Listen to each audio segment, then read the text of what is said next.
This story isn't just about a bet. It's about the collision of two unstoppable forces. To truly feel the weight of the crown they are about to wear, hit the channel homepage and catch up on the first 2 chapters of this cinematic saga. Once you've seen the fire and the war, return here for the final surrender. The throne is waiting, but the journey started in the shadows of a neon-lit club. Go back, watch the legend begin, and then join us for the finale. The month following their return from the Maldives felt less like a transition and more like the dawn of a new era for the city of Seoul. The shadows of the underground were still vibrating with the legend of the woman who had stood toe-to-toe with the Iron Boss and emerged not just as a survivor, but as a conqueror. Within the glass and steel sanctuary of Jin-ho's penthouse, the air had shifted from the cold, sterile atmosphere of a high-stakes fortress to something far more profound. It was now a home, filled with the lingering scent of Zora's favorite oils and the low, resonant sound of Jin-ho's laughter, a sound that his men hadn't heard in a decade. Jin-ho had always lived his life by a strict set of codes. Never show weakness, never let a debt go unpaid, and never let anyone get close enough to see the man behind the mask. But Zora had dismantled those codes with the same relentless grace she had used to win their famous bet. He found himself utterly transformed, obsessed with the details of her life in a way that bypassed mere protection. He didn't just want her safe, he wanted her honored. He wanted every person who had ever whispered about the Iron Boss to understand that the iron had finally found its fire. The wedding was planned and executed within 30 days, a time frame that sent shockwaves through the elite circles of South Korea. It wasn't a hidden affair tucked away in the shadows of the syndicate. It was a declaration of war against anyone who thought their union was a passing whim. In a magnificent hall of marble and glass overlooking the shimmering Han River, the two worlds finally merged. The guest list was a terrifying mix of high society moguls, government officials, and the most powerful figures of the criminal underworld. They sat in a tense, expectant silence as the music swelled. When Zora entered, she didn't just walk, she commanded the space, her mahogany skin glowing with a radiant power that made the polished diamonds in the room look dull. Jin-ho stood at the altar, his stoic mask completely shattered. For the first time, the men who feared him saw a man who was vulnerable, his eyes fixed on Zora with a reverence that bordered on worship. When he took her hand, his fingers trembled slightly, a detail only she noticed. He knelt before her, not as a boss to a subject, but as a king to his equal, placing a ring on her finger that carried the weight of an empire. Their vows were not spoken for the crowd, but whispered in the small space between them, a promise that the endurance they had tested on that first night would now be the foundation of a lifetime. But the real transformation of the Geum-pa syndicate began only weeks after the ceremony. It started on a quiet morning when the city was draped in a soft gray mist. Jin-ho was preparing for a meeting with the board of his shipping empire, the scent of his expensive espresso filling the kitchen. Zora, usually the first to be active, found herself gripped by a sudden, overwhelming wave of nausea. She leaned against the cold marble of the kitchen island, her breath coming in shallow gasps. Jin-ho was at her side before she could even call out, his hand, the hand that had directed the movements of 1,000 men, resting gently on her back. The diagnosis arrived that evening through a private doctor who traveled in an unmarked car.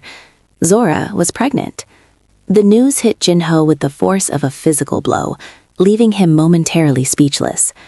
For a man who had built his life on the concepts of legacy and succession through blood and iron, the idea of a life created out of pure, unadulterated love was a beautiful, terrifying shock. He sat on the edge of the bed that night, his hand resting over Zora's stomach, his eyes wide with a sense of wonder he hadn't felt since he was a child. The Iron Boss was officially gone, replaced by a man who was already mourning the hours he had to spend away from her at work. The 9 months that followed were a masterclass in devotion. As Zora's body began to change, her beauty seemed to amplify, taking on a luminous, golden quality that made it impossible for Jin-ho to look away. He became her shadow, his protective instincts sharpening into something that bordered on the supernatural. He cleared his schedule, delegating the daily violence of the syndicate to his most trusted lieutenants, so that he could be present for every doctor's appointment and every restless night. He watched with a mixture of awe and terror as her belly rounded, marveling at the strength she possessed. There were days when the exhaustion of the pregnancy mirrored the exhaustion of their first night together, leaving her drained and pale.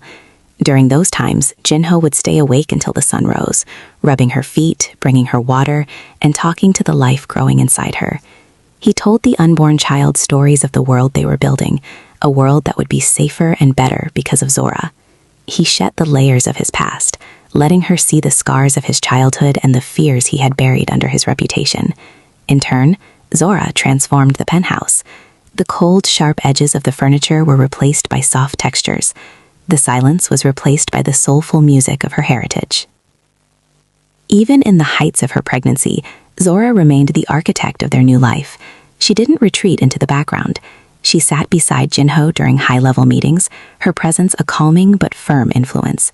She had a way of looking at the syndicate's problems with a fresh perspective, her street-smart instincts cutting through the greed of Jin-ho's advisors. She wasn't just the mother of the heir, she was the diplomat who began to move the Geum-pa syndicate toward legitimate business, slowly scrubbing the blood from their name so that their child would never have to run. The climax of their journey arrived on a stormy night in late autumn. The labor was long, a grueling odyssey that lasted nearly 20 hours. It was a final physical test of the legendary stamina they both shared. But this wasn't a battle of wills like the night they met. It was a partnership of absolute surrender. Jin-ho never left her side, his hand anchored in hers, his forehead pressed against hers as he coached her through the waves of pain. He saw a depth of strength in Zora during those hours that made his own history of violence and power feel insignificant. She was the one in the fire now, and he was the one who could only watch and wait.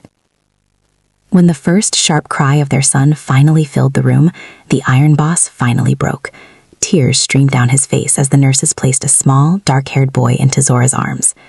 The baby was a perfect synthesis of their two worlds, his father's observant dark eyes and his mother's full, beautiful features and rich skin.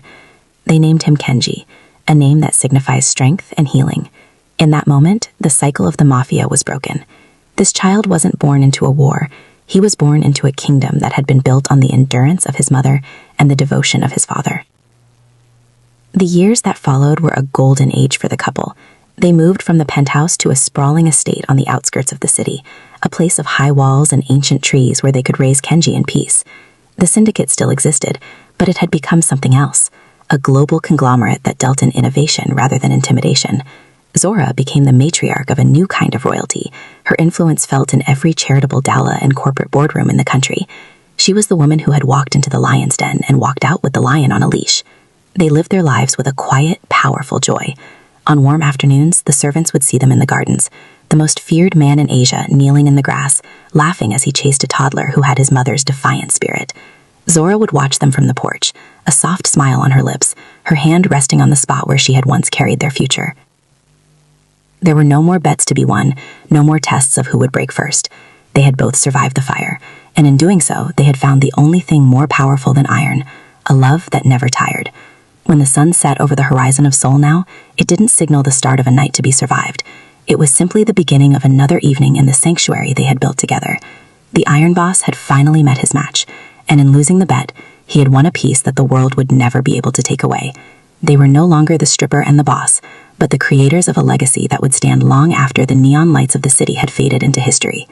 Thanks for watching. If this 3-part cinematic saga moved you, please remember to leave a comment, like this video, and subscribe to the channel. Your support allows us to keep bringing these epic, high-stakes stories to life. Don't forget to hit the notification bell so you never miss a new chapter in our cinematic universe. Thank you for watching and for being a part of Zora and Jin-ho's legendary story.